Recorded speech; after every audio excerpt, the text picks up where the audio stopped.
পঢ়াটো part time job নহয়। আমি কি কৰোঁ, ইনক্লুডিং মি, ময়ো আছোঁ দেই একে গ্ৰুপত, মাফাই গাড়ী যে ভাল লাগে একেই, যে আজি কাম বন একো নাই, আজি মোবাইলতো ইণ্টাৰনেট নাই, আজি নেট পেকো শেষ হ'ল, আজি অলপ পঢ়োঁ। পঢ়াটো পাৰ্ট টাইম জব নহয়। আমি বহুতে পঢ়াটো পাৰ্ট টাইম জব বুলি ভাবোঁ, হয়নে নহয়? এমাজনৰ নামটো শুনিছেনে? এমাজন কি? অৰ্ডাৰ দিয়া। ফ্লিপকাৰ্ট আৰু এমাজন শুনিছা নাই? শুনিছা নাই? অৰ্ডাৰ দিয়া নহয়, মই এমাজন নদীৰ কথা কৈ আছোঁ।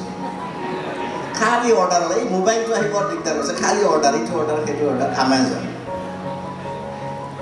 তোমালোকক এই কথাটো কওঁ, মই যে কণ্টিনিউৱাছলি হাৰ্ড ৱৰ্ক কৰে বা এফৰ্ট দিয়ে, সদায় অকণ অকণ হ'লেও পঢ়িবা, 2টা পৃষ্ঠা হ'লেও পঢ়িবা, এই কণ্টিনিউটিটো যিসকলে ৰাখে তেওঁলোকে জীৱনত গৈ আল্টিমেটলি সফলতা লাভ কৰে। এমাজন নদীখনৰ কেইটামান বিশেষত্ব আছে। সেই বিশেষত্বটো হ'ল কি? পৃথিৱীৰ দ্বিতীয় বৃহত্তম নদী কি? এমাজন। প্ৰথম নদী কি? এতিয়া নুসুধো, ইয়াত ফেচাছৰ দিনা কি মানুহ মাতিছে সুধি থাকে। প্ৰথম নদী নীল নদী। নীল নদীৰ পিছত দ্বিতীয় যি দীৰ্ঘল নদী পৃথিৱীৰ এমাজন। এমাজনৰ আৰু এটা আছে, আটাইতকৈ পানীৰ ভলিউম থকা আটাইতকৈ ডাঙৰ নদীখনে হ'ল এমাজন। এমাজনত এখনো ব্ৰিজ নাই। পৃথিৱীৰ দ্বিতীয় আটাইতকৈ দীঘল নদী, কিন্তু কোনো অভাৰ ব্ৰিজ বা ব্ৰিজ যিটো সেতু বুলি কোৱা হয় এমাজনৰ ওপৰত নাই। মই এমাজনৰ এই কথাটো কিয় কৈ আছোঁ, ইয়াৰ আগত এটা কাহিনী আছে। এমাজনত শ শ প্ৰজাতিৰ জলচৰ প্ৰাণী আছে, অৰ্থাৎ বিভিন্ন হাজাৰ প্ৰজাতিৰ মাছ, হাজাৰ প্ৰজাতিৰ বিভিন্ন ডলফিন আদি ক'ত পোৱা যায়? ক'ত পোৱা যায়? এমাজনত পোৱা যায়। এমাজনৰ আৰম্ভণিটো তোমালোকে জানা নাই? এমাজন কেনেকৈ আৰম্ভণি হ'ল? এমাজনৰ আৰম্ভণি হ'ল নদীখন এটুপ এটুপ পানী পৰি এমাজনৰ সৃষ্টি হৈছে। এটুপ পানী যেতিয়া পৰে, নেক্সট টোপাল পানী পৰোঁতে সময় কিমান লৈ জানানে? কিমান? 8 ছেকেণ্ড। কিমান ছেকেণ্ড? অৰ্থাৎ এটোপাল মূল চ'ৰ্চ যিটো উৎস, প্ৰথম এটোপাল পানী পৰিল, পিছৰ টোপাল পানী পৰিবলৈ কিমান সময় ল'লে?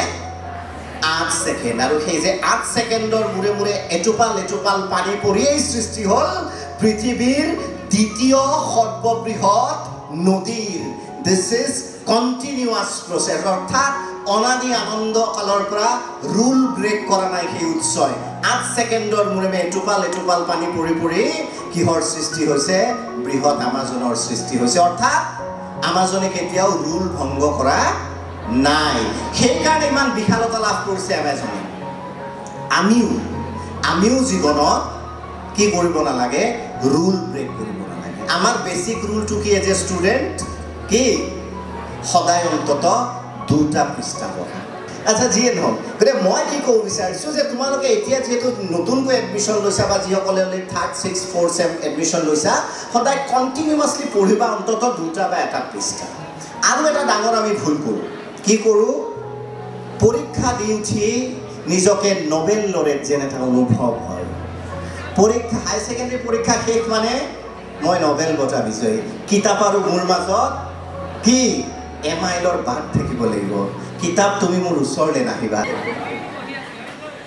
Never do date. পঢ়া জীৱন শেষ হোৱালৈ কিতাপৰ সৈতে বন্ধুত্ব কৰা। বহুতে সেইকাৰণে কি কয়, মেট্ৰিকত বহুত ভাল ৰিজাল্ট কৰে, হাই ছেকেণ্ডেৰীত বেয়া হৈ যায়। হাই ছেকেণ্ডেৰীত ভাল ৰিজাল্ট কৰে, ডিগ্ৰীত বেয়া হৈ যায়। কিয় জানানে? কিয়? এই যে গেপ এটা পৰি যায়, পঢ়াৰ প্ৰেক্টিচটো নোহোৱা হৈ যায়। কাৰোবাক ভাল লাগিলে সদায় মেছেজ দিওঁ নে নিদিওঁ? সদায় গৈ থাকে, হেল্ল' কি কৰি আছা, খাই আছা, মিচিও, কিবা কিবি গৈ থাকে। 3 মাহ যদি নিদিয়া কি হ'ব? চাবা ডিপিত বেলেগৰ নাম আহি যাব।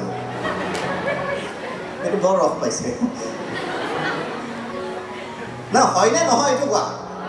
গতিকে কিতাপৰ লগত তোমালোকৰ 3 মাহৰ সম্পৰ্কটো কিয় বিচ্ছেদ কৰা? এই ভুলটো নকৰিবা যে এটা পৰীক্ষা দি উঠি মই নবেল বঁটা বিজয়ী হ'লোঁ, কিতাপ আৰু মোৰ লগত কোনো সম্পৰ্ক নাই। মা দেউতাকো এনেকুৱা আমি উত্তৰ দিওঁ সাধাৰণতে, পঢ়ি দিছোঁ পৰীক্ষাৰ আগত, এতিয়া বক বক নকৰিবি, বা বিৰাট উপকাৰ কৰি দিছা মা, মোৰ জীৱন ধন্য তুমি পঢ়ি দি। এইটো এটিটিউড নল'বা। কিতাপৰ সৈতে প্ৰেমত পৰা, কিতাপক নিজৰ সংগী কৰি লোৱা। পৰীক্ষাৰ যিটো ইণ্টাৰভেল পিৰিয়ড থাকে সেই পিৰিয়ডতো পঢ়া, অন্য কিতাপ পঢ়া। কাৰেন্ট এফেয়াৰ্স পঢ়া, উপন্যাস পঢ়া, গল্প পঢ়া, ম্যাগাজিন পঢ়া, জিওগ্ৰাফি ডিপাৰ্টমেণ্টৰ কিতাপ পঢ়া, কিবা এটা পঢ়া, কিন্তু পঢ়াৰ সৈতে কি নকৰিবা, সম্পৰ্কটো নষ্ট নকৰিবা। মই সেইকাৰণে কৈছিলোঁ যে 8 ছেকেণ্ডত এটোপাল পানী পৰি যদি আমাজনৰ সৃষ্টি হ'ব পাৰে, তোমালোকৰ সদায় কণ্টিনিউৱাছ পঢ়াই। বহুতে কি কৰে, নপঢ়ে, ঠিক পৰীক্ষাৰ আগত 10 দিন আগত টেনশ্যন হৈ যায় যে ইচ্ছা মই পঢ়াই নাই, একো এতিয়া কি কৰোঁ কি নকৰোঁ, ইমান টেনশ্যন চা নকৰোঁ, শুই থাকোঁ।